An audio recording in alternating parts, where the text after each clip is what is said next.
Radio Conversations with Doc Frank. Hi, I'm Oliver Freed.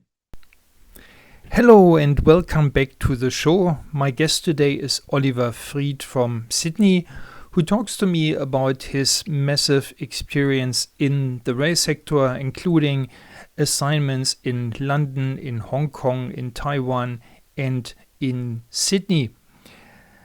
In celebration for the 100th podcast episode, which this one is, I wanted to thank you for your support, for listening to the show. And I also want to give you a special offer for any of my training courses. You can go on my training portal, which is docfranktraining.podia.com, pick any training you like, and you get a 30% discount if you apply the coupon code podcast100 at checkout. That's podcast100.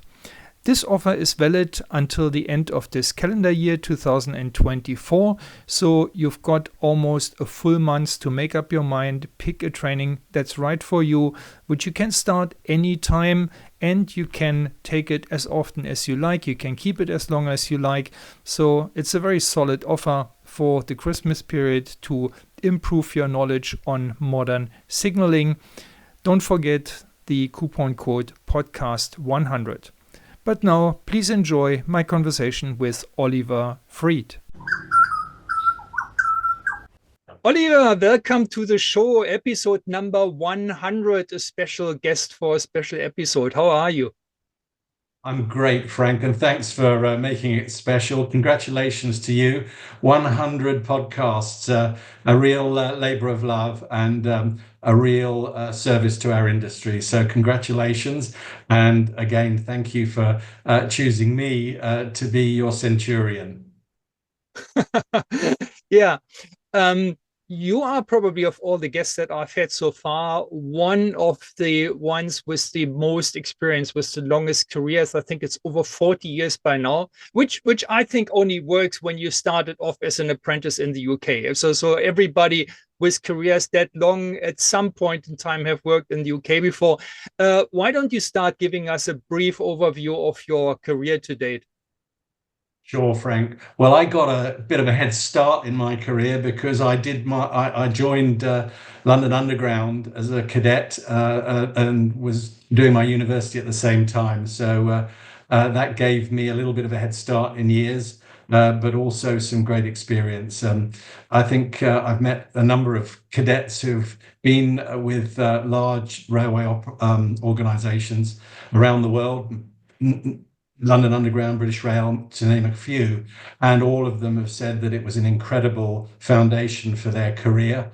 I really enjoyed it, and actually I wasn't destined to be a railwayman until I really got consumed in that early stage of my career. And I had the good fortune of doing my studies, but also doing my practical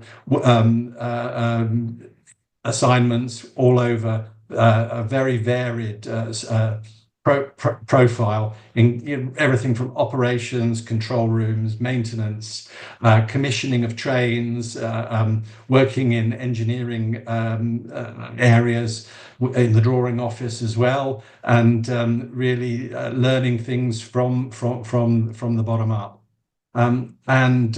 That took me into London Underground more detailed. I was in the Department of Mechanical Engineering, which was basically rolling stock. I had a brief stint as a train performance engineer when we used to do the calculations to help you signaling engineers work out where a train was going to stop. That certainly taught me a lot. And then I moved into project engineering and was involved in the Central Line fleet, which was a new way of procuring. And a lot of new technologies. Exceptional experience for me. And I think from that, a couple of takeaways, really. The ability to see whole of Metro, to understand customer perspectives, driver perspectives, maintainer perspectives, and the pressure that poor or unreliability has, and how that's built in, recovered. The other thing I think that was really great for me was I started at the end. I started it with commissioning of trains and bringing new things on. I wasn't in a design office until later.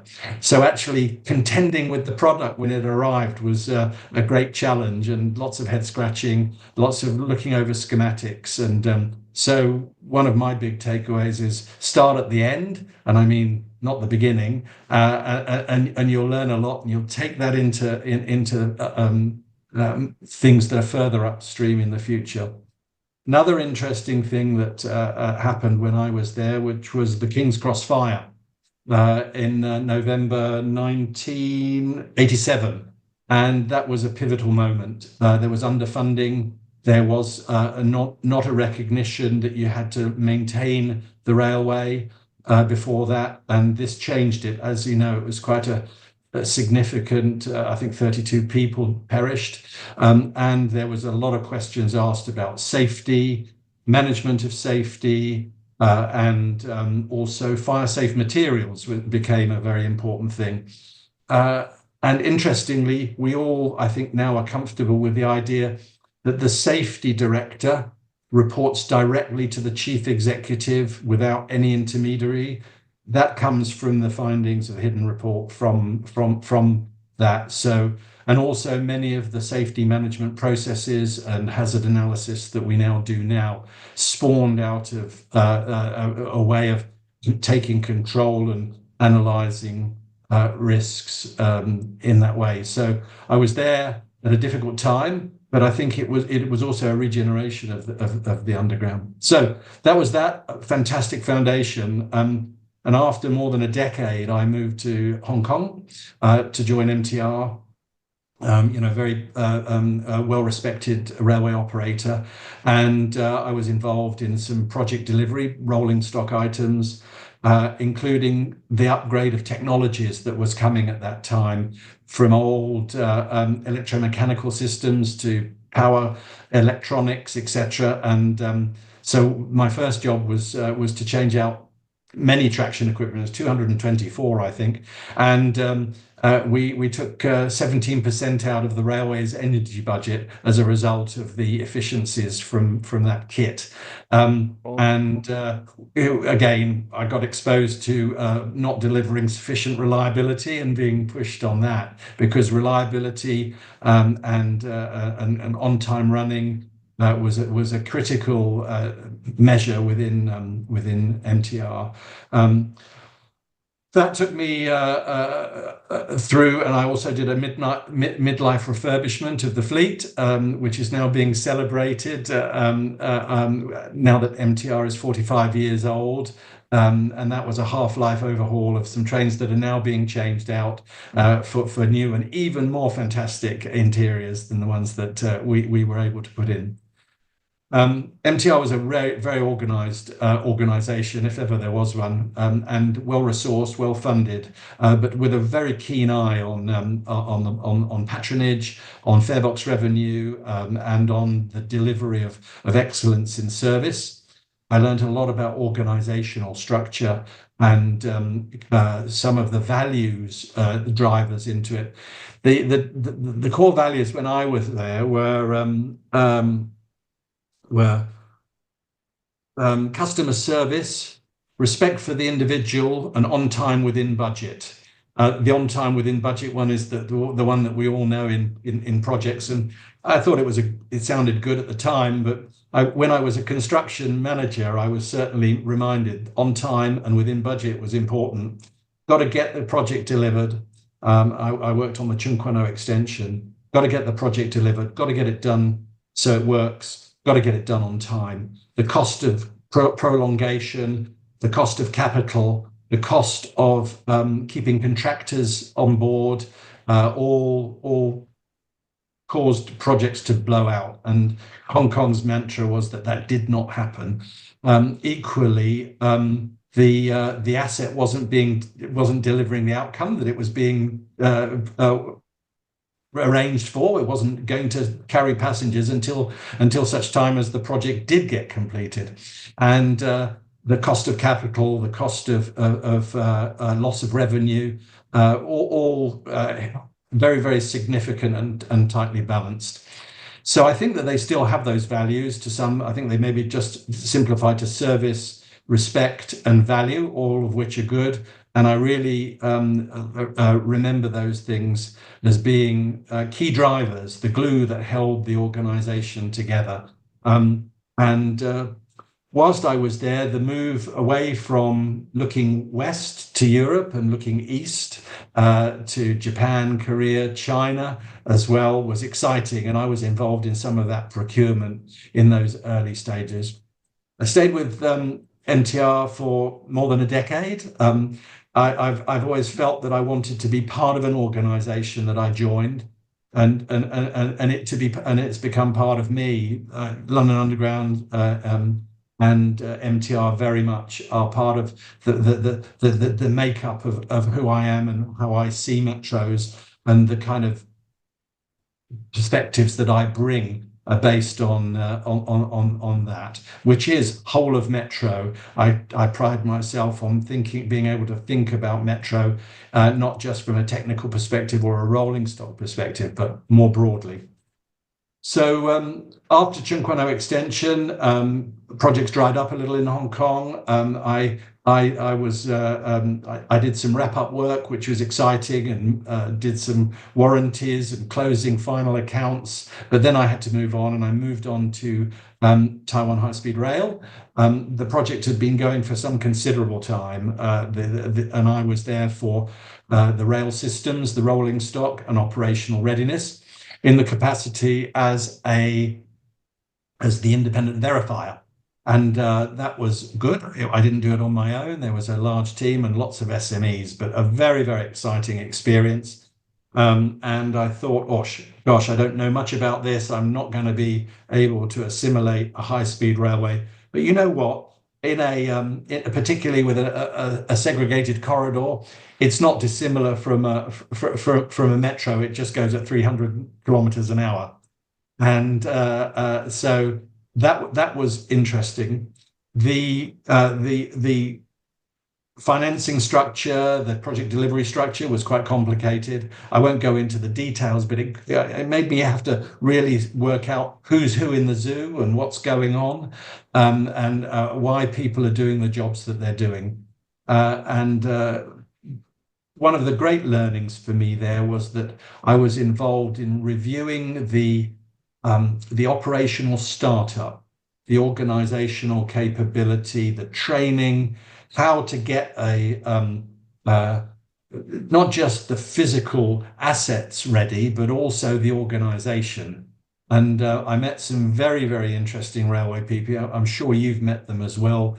They have this special gift about rules and procedure, competence, guiding an organization from having no operating and maintenance organization to be able to take over the railway at a time late in the testing and commissioning and into service. Everything from ticketing to rosters, to competence, to training. Very, very interesting, and executed very, very well by those that did it.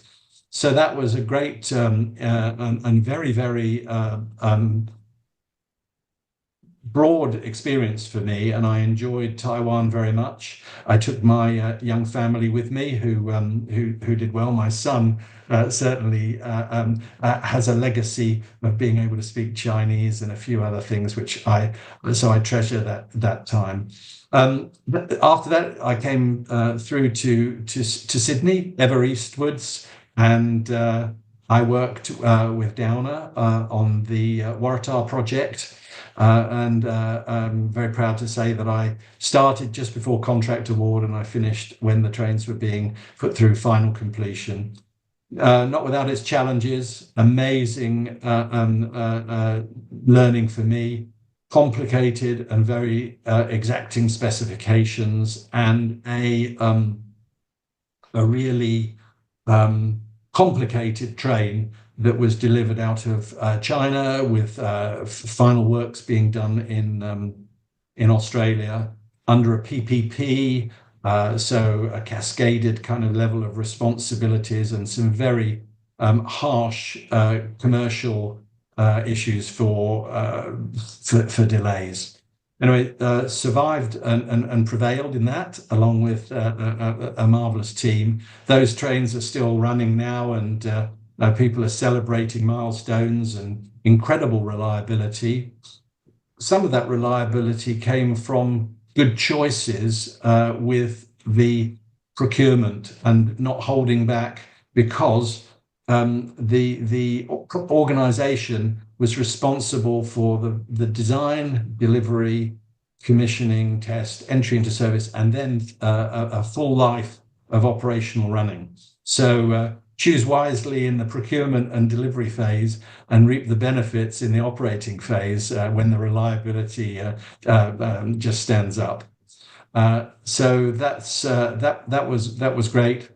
And then after that, I was very fortunate that I took a senior and leadership role in Sydney Metro, looking after the technical product and a group of marvelous SMEs and technical advisors, of which you were one, Frank, and we did the due diligence for Metro Northwest, the first part of Sydney Metro, and we took a little bit of time to solve a few problems as well. Exciting times. We tried to make the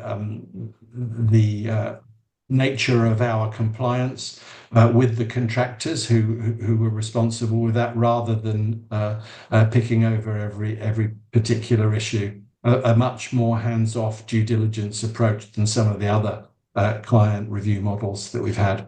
And I was there with Sydney Metro for a considerable time and took those learnings into the next phases of the line, the City Southwest and the new lines, which are the one at the Western Sydney Airport, and quite a lot of effort also on the trunk metro between Parramatta and the Sydney Metro West, which is now, of course, tunnels being dug and the systems contracts being, I think, submitted, maybe reviewed. Let's see.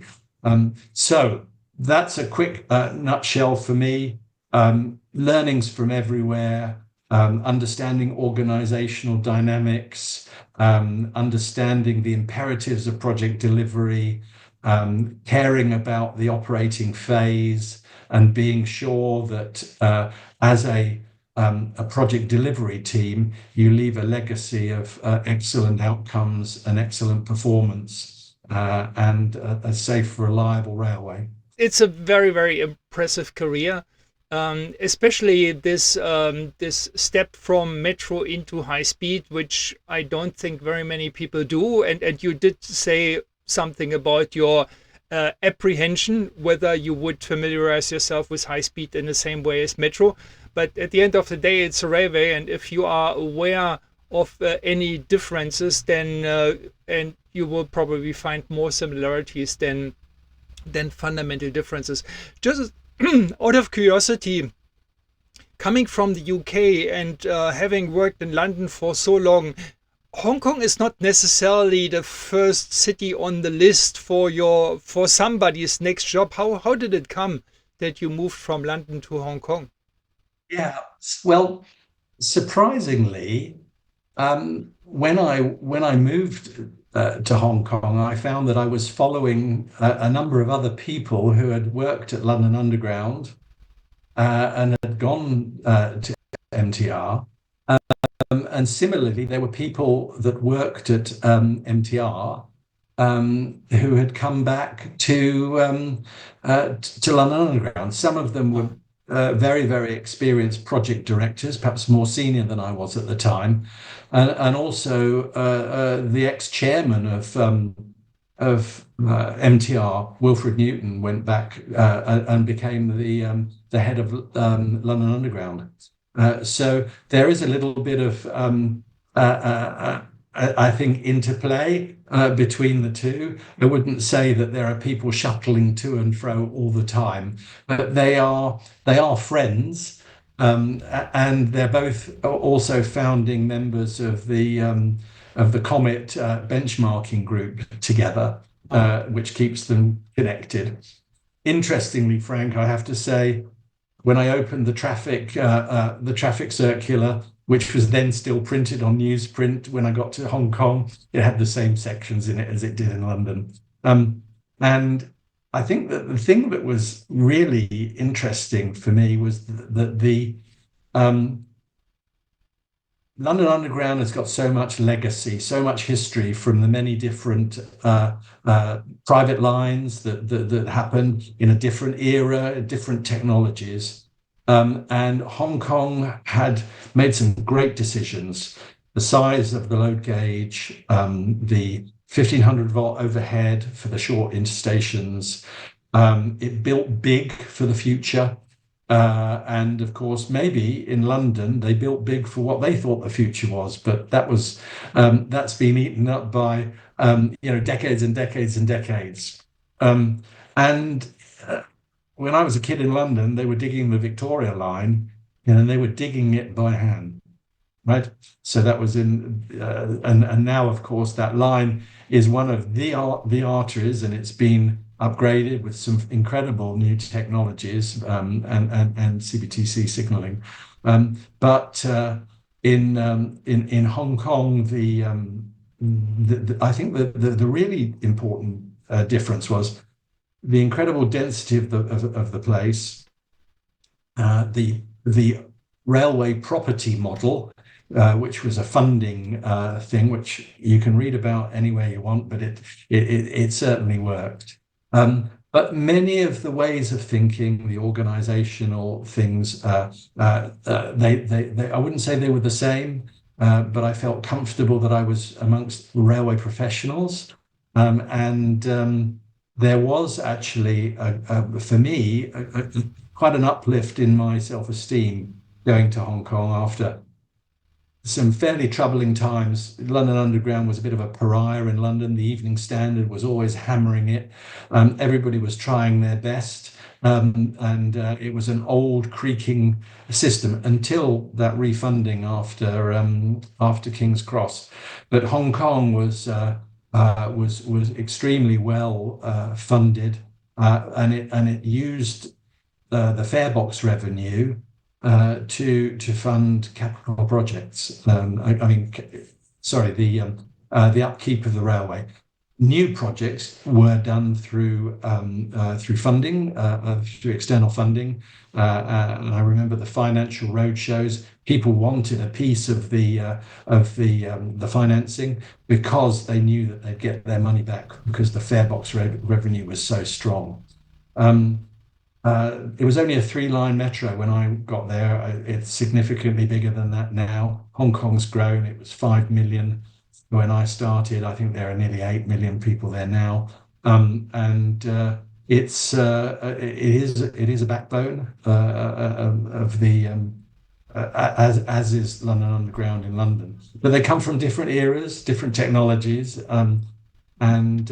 so I found it very different, but very, very warm. One thing I heard about the metro in Hong Kong, which I think is still relatively rare in the global metro market, is that they are profitable through what they do with the property around the stations. So my understanding was that they own the buildings sitting on top of the stations. And so it's what we would call value capture. I think MTR in Hong Kong was one of the global pioneers for that. And maybe, I'm not sure how much you can talk about this, but my impression was that Sydney Metro tried to take over these concepts pretty much as the first railway in Australia. So I think if you look at Australia today, Sydney Metro is certainly leading with regards to value capture, with regards to placemaking around the stations, and trying to get some of the money back that is needed for building additional lines and operating, maintaining the railway. Yes. So I'm no expert, but I know that the property element in most of in the projects that I worked on was significant. And there were a range of that land taxes were levied and in a way that didn't recognise the increase in value as a part from the railway. MTR was able to utilise that uplift in the value of property and premiums. The details of how finances work, but the main principle was that by producing the placemaking, that contributed to the returned value that went into the organisation. It may have changed since. I think there have been some changes in policy and strategy. Nevertheless, the key issue is that a metro creates an uplift in value around the station for the people that use it, and it's not just about farebox revenue.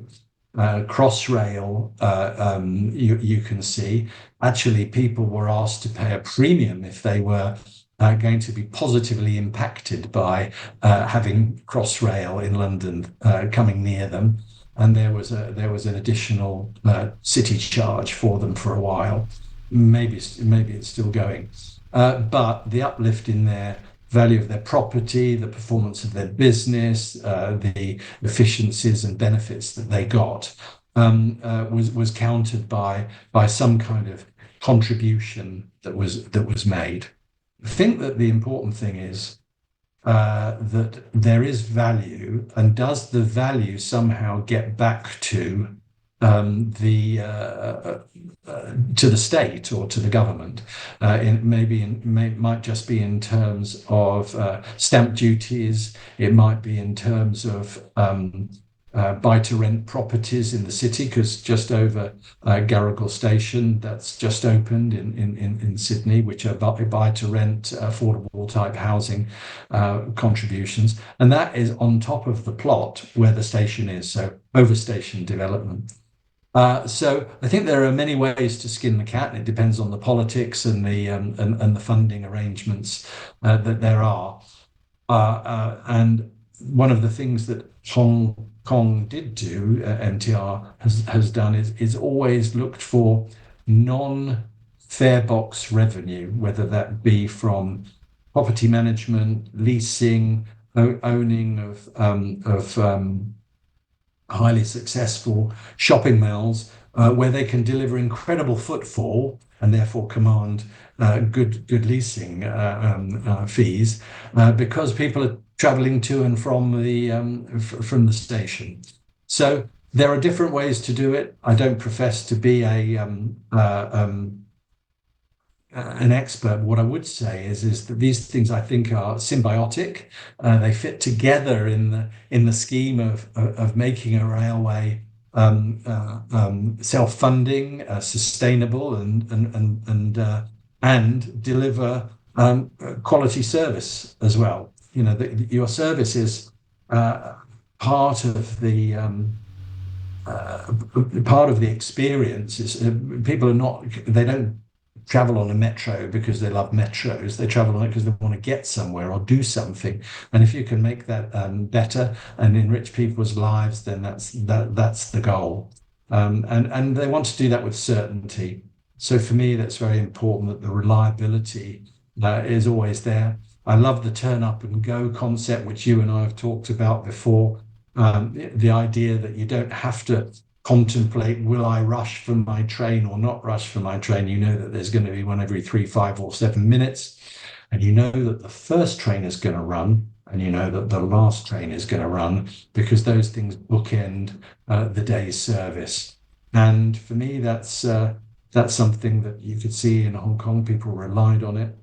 There was an occasion when I held up the start of service whilst I was commissioning a piece of kit, Frank, and that didn't go down well. It was fortunately within the 20-minute threshold to report to government, but I was reminded by the head of operating that his railway was not my workshop or playground, and that I should really do things elsewhere.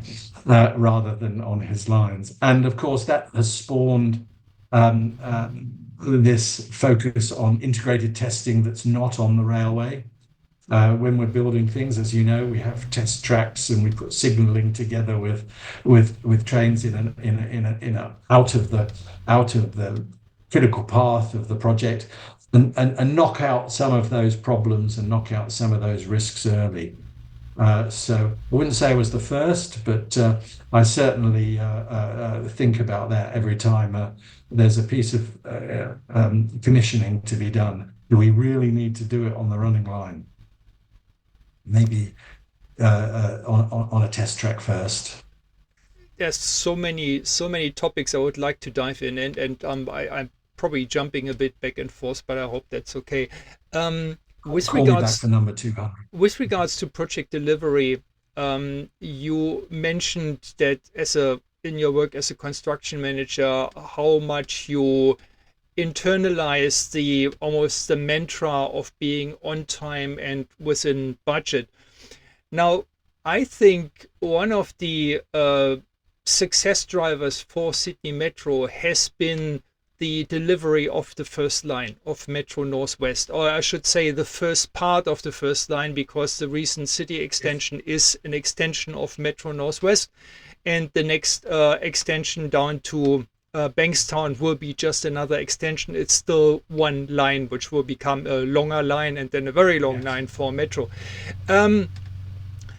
Metro Northwest was, I believe, quite outstanding in that it delivered, I think, slightly under budget, when I'm not mistaken, and it came in on time. And it was something that was massaged into the culture of Sydney Metro right from the beginning. I can remember the early days when it was still the idea of CBD Metro back in 2009. That was the first time when I got in touch with Sydney Metro. And at the time, Les Wielinger was still in charge of the Sydney Metro Authority, and Rod Staples, who later became the project director for Metro Northwest, was his deputy. And I remember they started every meeting with suppliers, with the press, with whatever, with two slides.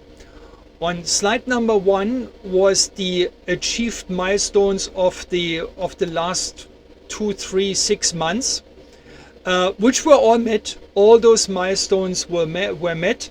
The second slide always was the planned milestones for the next forward-looking period of 3 to 6 months. And the last word said on the second slide was, and we will meet all those milestones as well. And they ended up doing it. So I thought that was a great example of a culture that puts on time and on budget really front of mind for everybody involved, right down from the top management through the entire organization. And I think this culture, which was obviously continued by Rod Staples after Les Wielinger went into retirement, I believe was one of the reasons why Metro Northwest came in just under budget and on time. Now, recently, Sydney Metro was in the press in not such a positive way because of budget overruns and project delays. So I'm wondering, and obviously that's a bit of a sensible issue. So I'm aware that you might want to be a bit careful of what you're saying there, but do you think this is just due to the current projects being more complicated than Northwest was? Or do you think that the project management, the delivery management isn't quite as, shall we say, rigorous as it was before in the days of Metro Northwest? I think there are a number of issues. And I think that getting in under budget, the first question is, was your budget right? I remember a story once of someone that came in over budget and they were chastised, and then they came in the next time under budget, and they were told their budget was too big, and then they came in bang on budget, and they were said, well, there's something fishy here. So I think it's a difficult one to win in, and there was some great project delivery focus. I think people were very carefully controlled, myself included, into staying in our swim lanes. And not overcomplicating things. There were things that we, as clients, perhaps would have liked to have been done differently and had some concerns about. And we were reminded about our role and the role of the contractor in delivering. So the contractor has got a strong imperative to deliver. They have a lot more commercial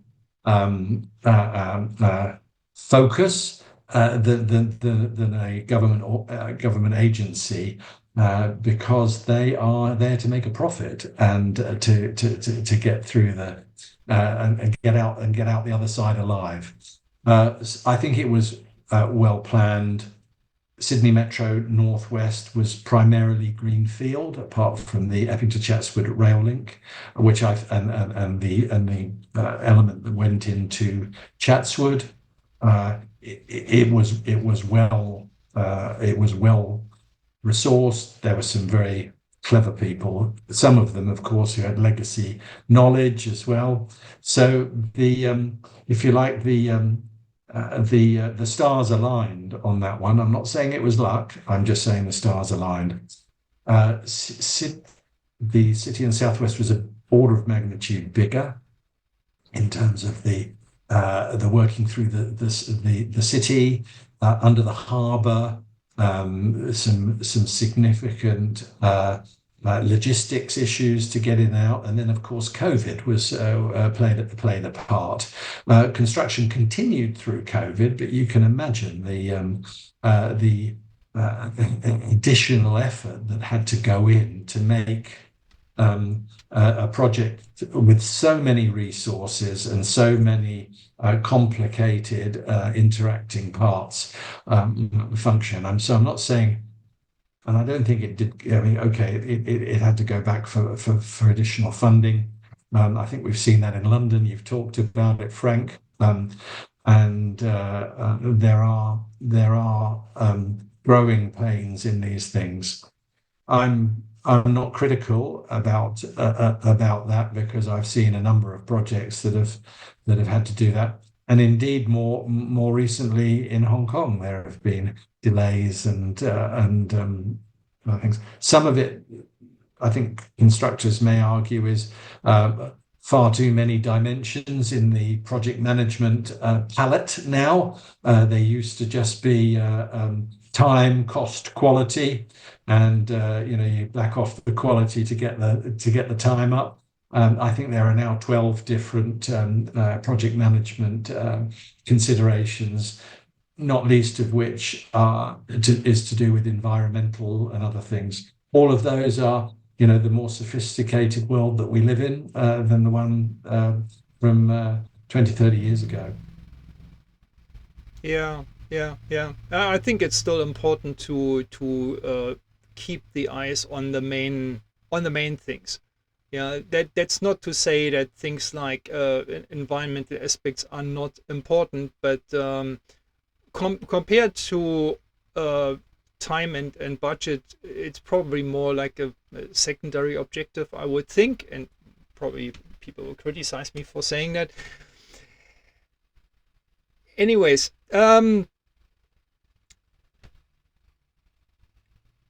the outlook a bit of a chat about high speed, shall we? I get back to high speed later on. I just stay with Metro at the moment, so that I don't jump too much.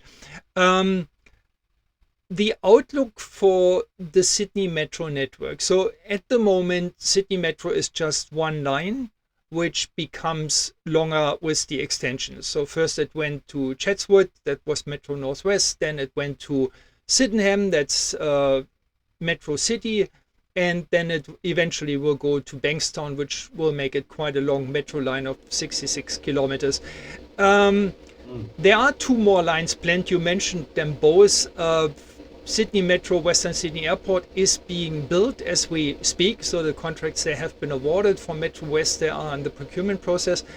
But it will actually take quite a while until it will start resembling a network, in that you can basically change from one metro line to another metro line. So the first touch point that two lines of Sydney Metro will have is when Metro West comes in from Parramatta and will have a terminus in the city centre of Sydney, which will be probably somewhat related or linked to one of the stations of Sydney Metro City, which is the recent extension for that. What do you think is the long-term prospect for Sydney Metro? Do you see significant further growth, and or do you think it will happen quite slowly? What I have in mind is Singapore, for example, where they have had a very aggressive timetable for network extensions. Pretty much every year they either start building a new metro line or they're extending a line that they have previously started building. And I'm wondering whether Sydney Metro will have a similar growth trajectory, or whether you see this developing rather slowly. Well, I think it depends on funding, and of course the political masters who fund. But let's have a quick talk about the Singapore arrangements. There are certain high-level commitments about everybody living within so many minutes of a MRT station in Singapore. Singapore is growing. They're looking for not everybody to come into the CBD and to develop. And there are other initiatives about health hubs and tech hubs and other things in the east of Singapore. So strong kind of vision. Some people think that Singapore is too controlling. I find it very relaxed and clear thinking, actually. But they are building those metros, and there is a program that industry can understand. Whether it keeps to it exactly or not is, and they offer kind of, it's not boom or bust. It's small contracts generally, are smaller, that allow people to keep in the game, and people keep. They're also, whether they get in the good boys list or the bad boys list as well. But so there's a continuum, and that continuum helps everybody understand that there's a people can engage in working in Singapore. They can learn the profession that's going to keep them in work for a long time, or if they so choose. So there's a great benefit in having that master plan that rolls things out.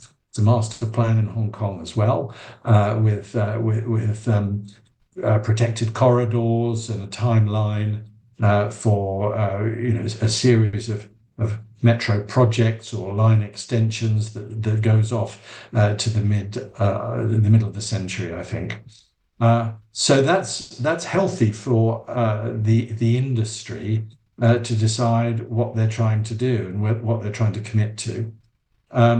And there are lines on maps in Sydney similarly.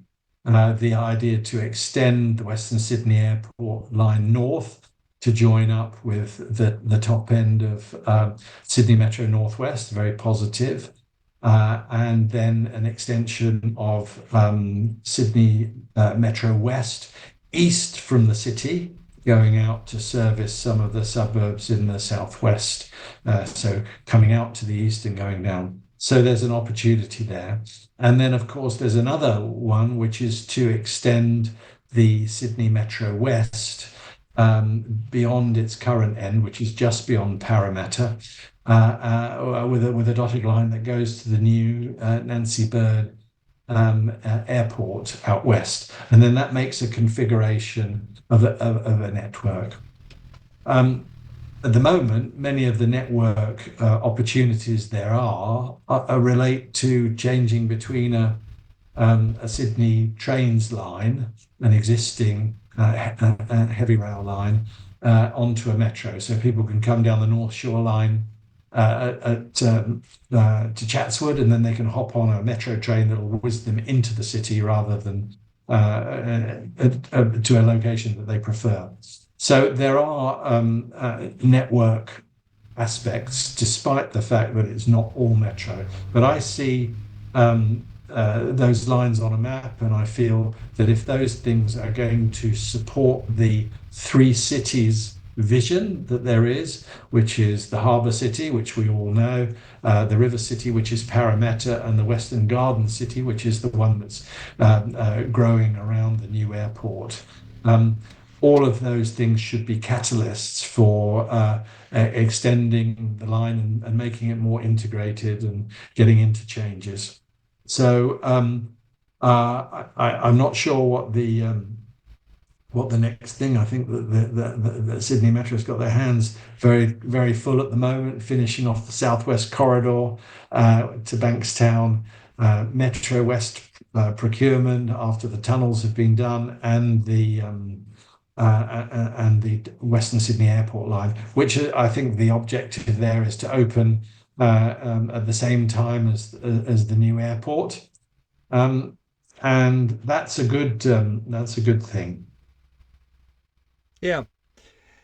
Coming to high speed, which you kind of hinted. I mean, obviously, high speed is a big thing in Australia at the moment. There are many discussions about planning of a high-speed rail network along the east coast of Australia.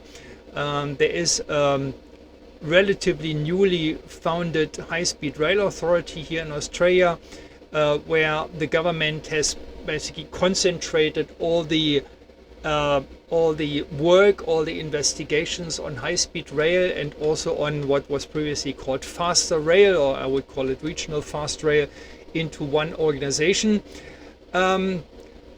The CEO of that organization is Tim Parker, who has had a strong Sydney Metro background. He worked on Sydney Metro for a long time, and but not just because of that appointment.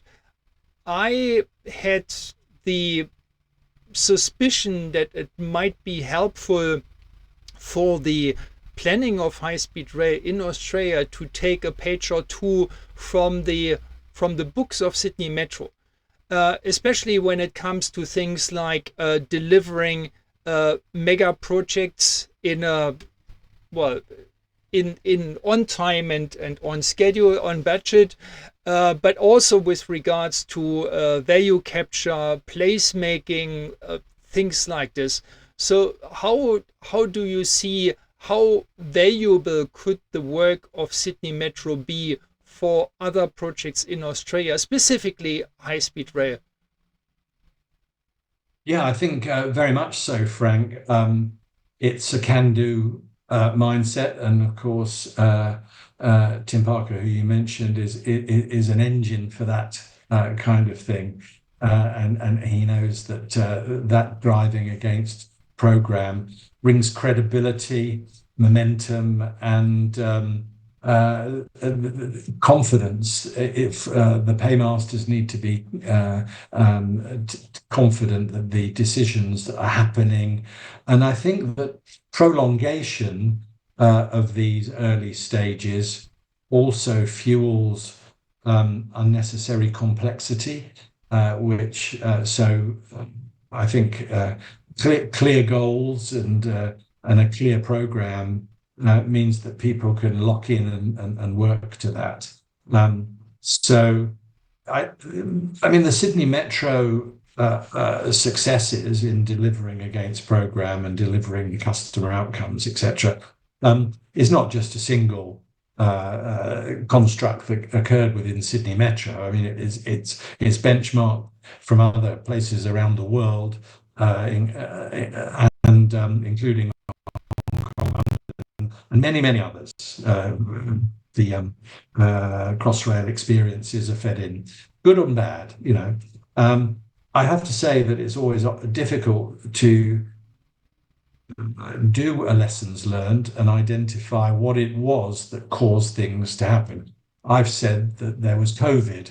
Other people might say, no, we chose the wrong contractor, or the right contractor here, or one that didn't work well with another contractor, or we specified it wrongly, or something occurred. So there's always different perspectives about why things do and don't succeed. I have to say, in my career, sometimes when things do go well, they go, "Oh, well, you were lucky; you had contractor X," or you were okay because it came out in a certain way. And the answer is, well, you know what? It takes two to tango, and you've got to make sure that your contractor feels safe and confident to deliver, and that their role as a contractor is respected, that people aren't chiseling away at them, etc. But bigger picture, the value capture piece, I think, is well understood, not just from Sydney Metro, and that value capture, by the way, is value capture for the state rather than Metro. It's not receiving revenue, or any. It's not selling land particularly.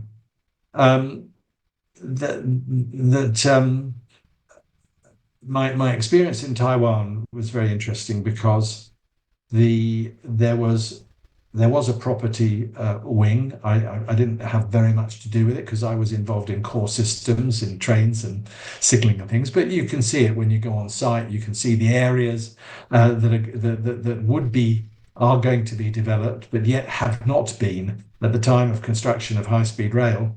The stations are in the middle of nowhere, and the idea was that the property would be developed, and local feeder services for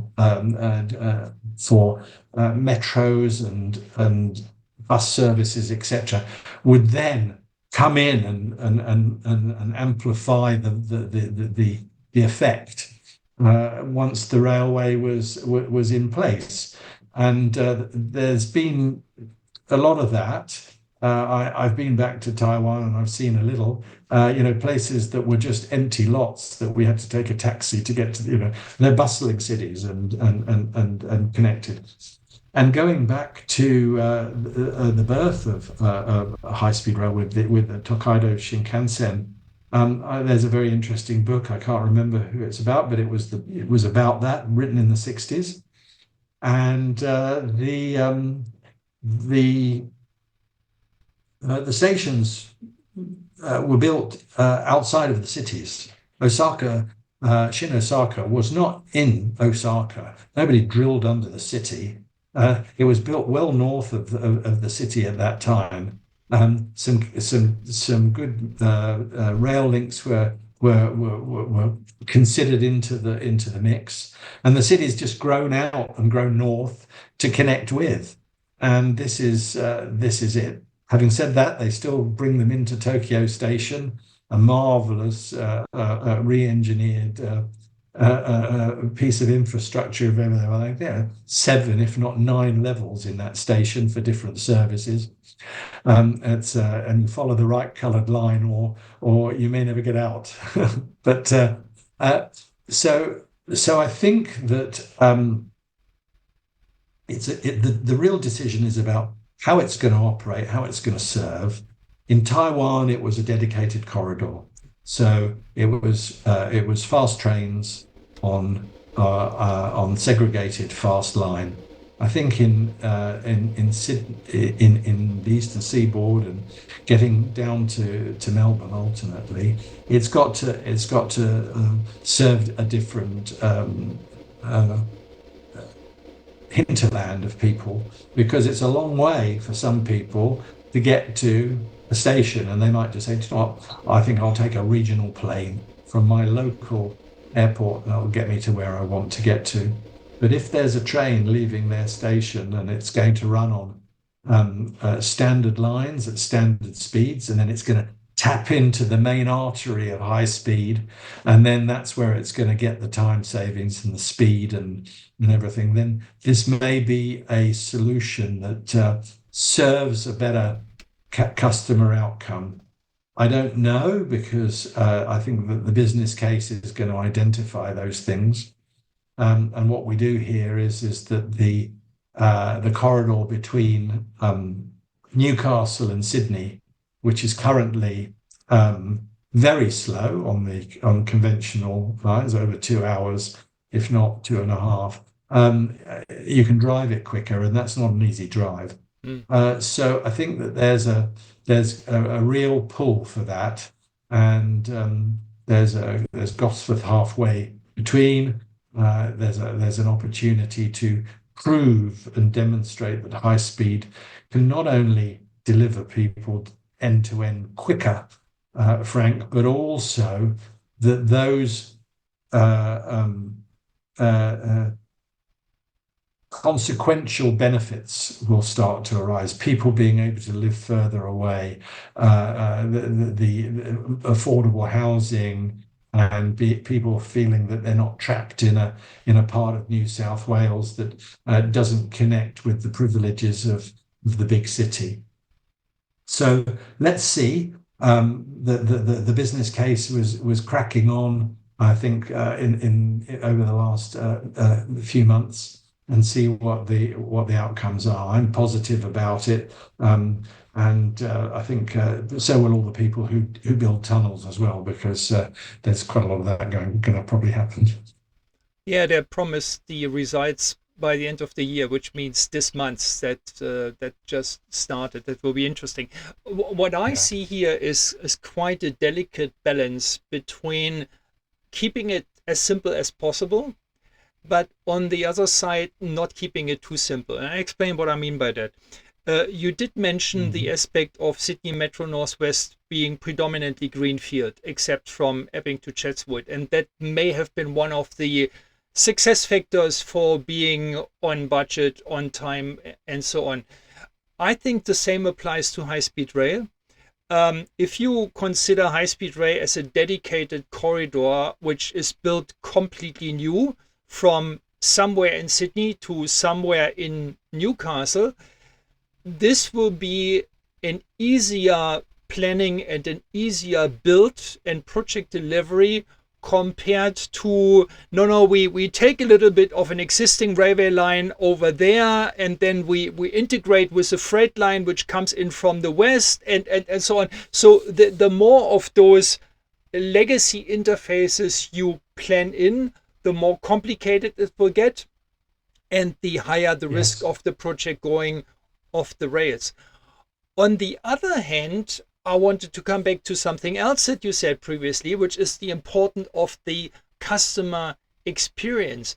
I think it would put it too narrow to just say, okay, high-speed line is from this station in Sydney to that station in Newcastle, and how people come to the station, we don't care. I think that would be too short-sighted. I believe that you've got to look at the entire customer experience end to end, and that may mean, if I look at Sydney Metro again, that may mean building a car park at a station location, which allows people relatively easily to get there by car and not spend half an hour to find a parking space.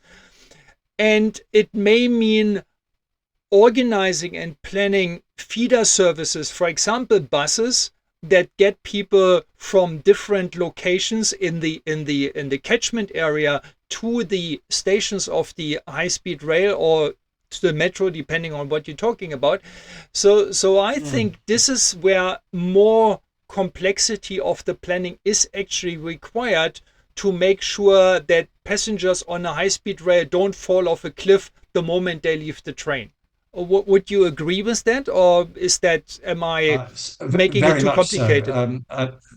I mean, ideally, an interface with a local transport network that can get people with surety to their book train or whatever.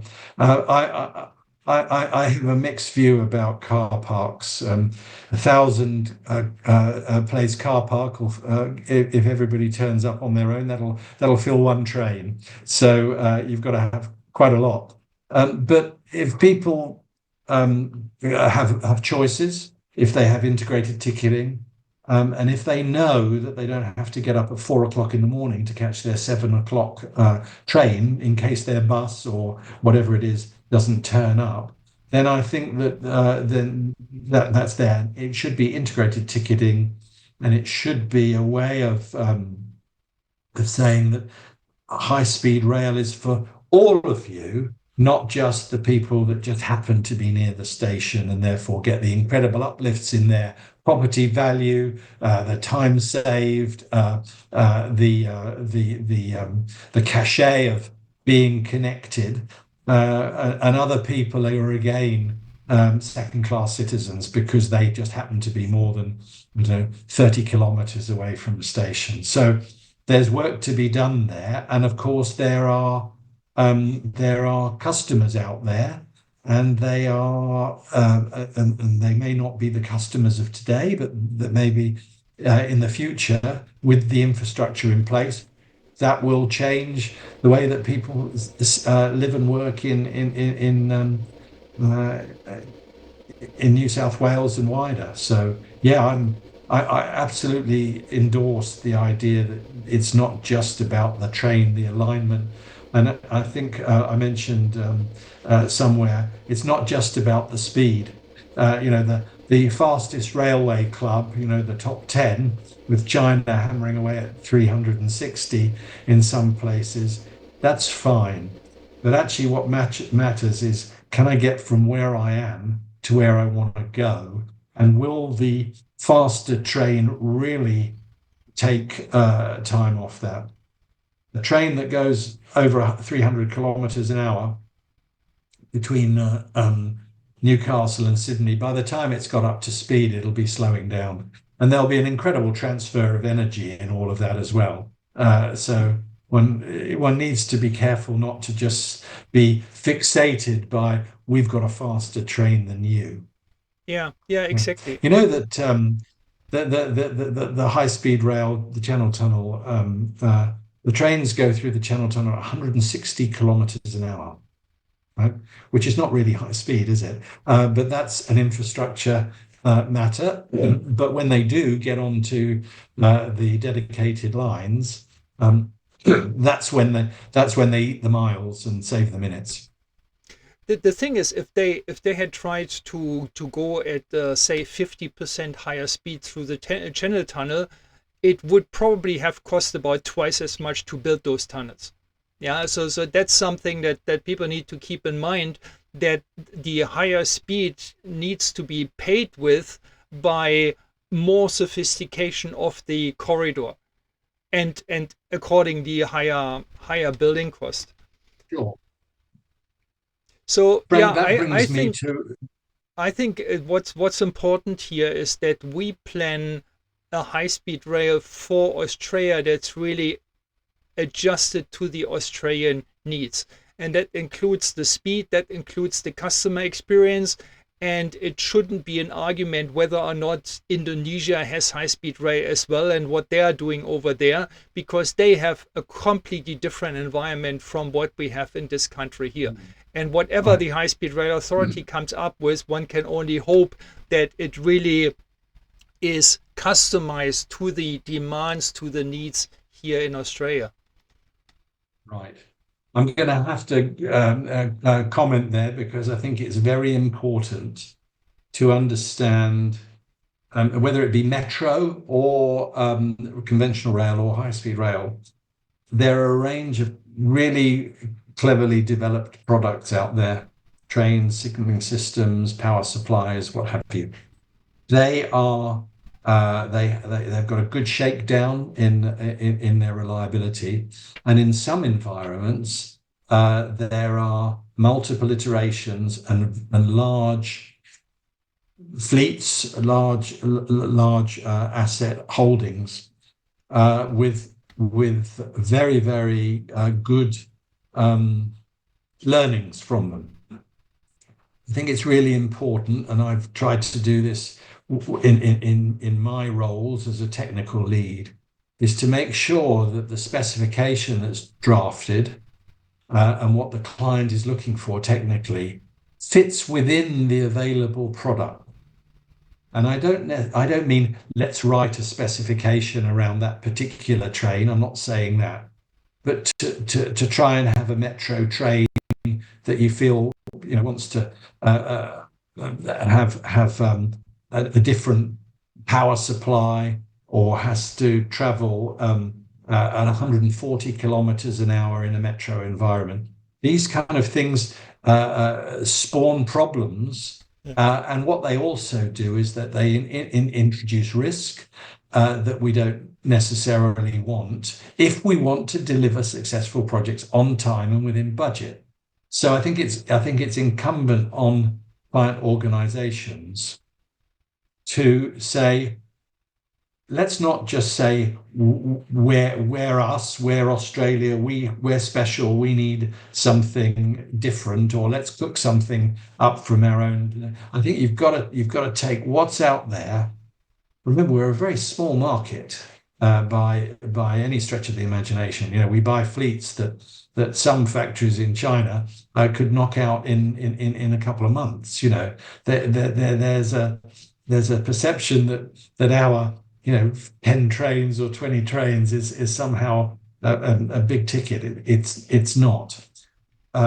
So the important thing is to understand what the industry is delivering and make sure that we're aligned with that, and that that we create our solution based around solutions that are successful and are delivering elsewhere, and the products that underpin those solutions.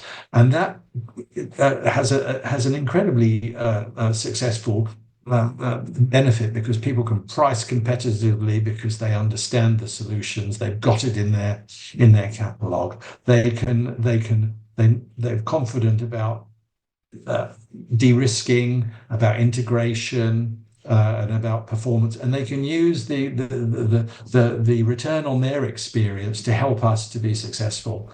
We do a lot of special stuff. We have a lot of legacy stuff. Our double-deck trains, our complicated historical track alignments, etc., on the conventional lines. But if you're building a high-speed network, then you can probably say, let's have a look at the ICE trains from Germany, the TGV standards and specifications, what's been happening in China, and probably a few others, and somewhere in there's a sweet spot. And what you'll also do, if you specify it right, you get competition, and that's good. So that's my plea, please, for whether you're building high-speed metro or anything else, is to understand what the market's delivering and what other railway administrations are happy with, and ask yourself the question, do I really need something different? Am I that special? Perfect final words. Oliver, I could keep talking to you for hours, but I don't think the podcast listeners would stay with us for that long.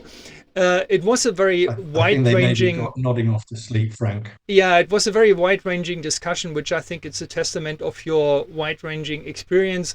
Thank you very much for your time, and all the best for your professional future. Thank you.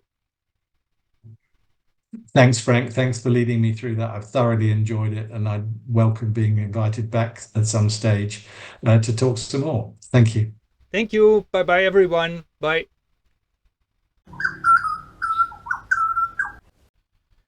Hello, I hope you enjoyed this conversation with Oliver Fried, episode number 100. What an achievement. I wanted to let you know that the podcast will be taking a break. I can't quite tell for how long. I am going to pursue other things in the foreseeable future, and at the moment I cannot tell when or if I will record further episodes. I wanted to take the opportunity to thank you very much for every minute that you listened or watched the podcast. Special thank you if you subscribed in the meantime.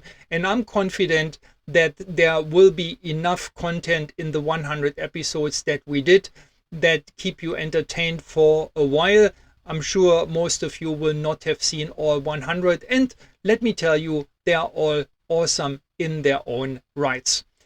Let me once again remind you of my parting gift, which is a discount on all my training courses on the website docfranktraining.podia.com.